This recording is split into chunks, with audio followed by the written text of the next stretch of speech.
Okay, in this class we will see about mat activities. Okay, so mat activities means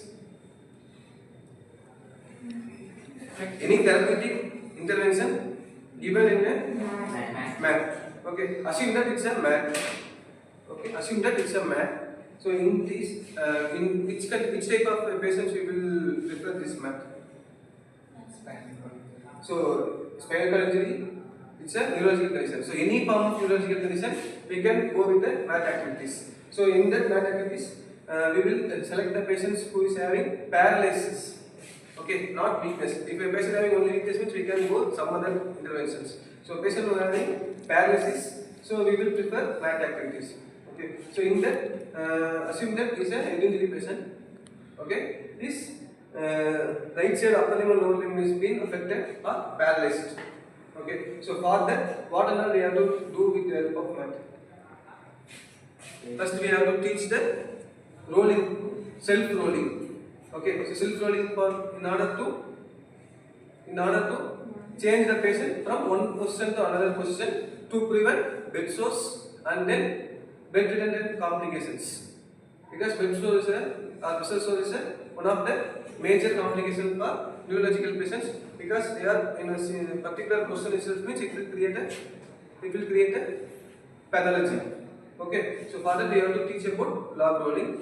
So in that, which side is affected, we said right side is affected. So make the patient left side and ask the patient to grasp the right side limb by help of left side limb.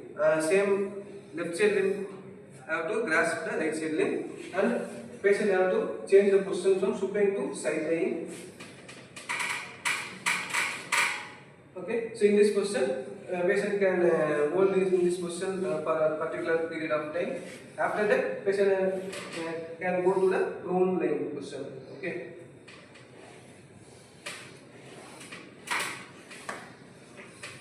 So again, from prone lying to make the patient to side lying, same, and then from side lying to supine lying.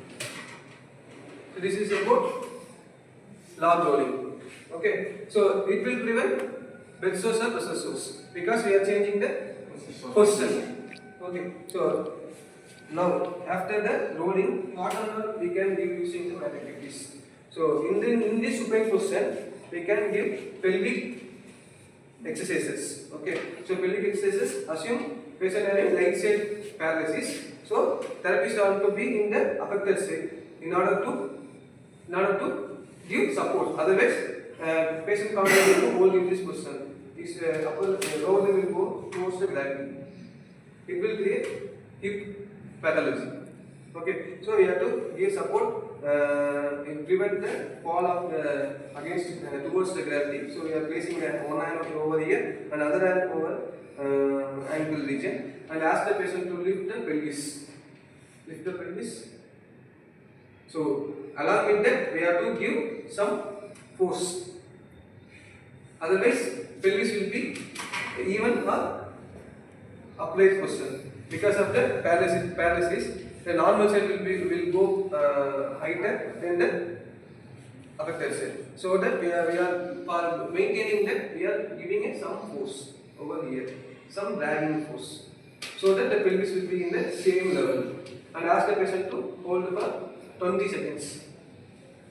Okay, ask the patient to hold for 20 seconds. Okay, so then in this position, what are the exercises we can give? So either 20 seconds holding or repetition. Down, like that repetition. Okay, so initially holding is best. Once muscle power is being gained, then we can go with the repetition. Okay, then in this position we can go with pelvic sliding or pelvic rotations.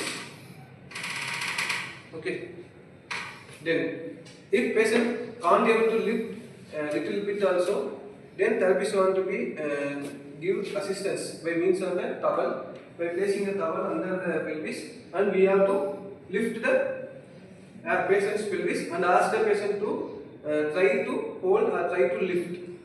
Okay, for muscle power 0, in order to improve from muscle power 0 to muscle power 1. Okay, then after this we have to go for a prone lying position.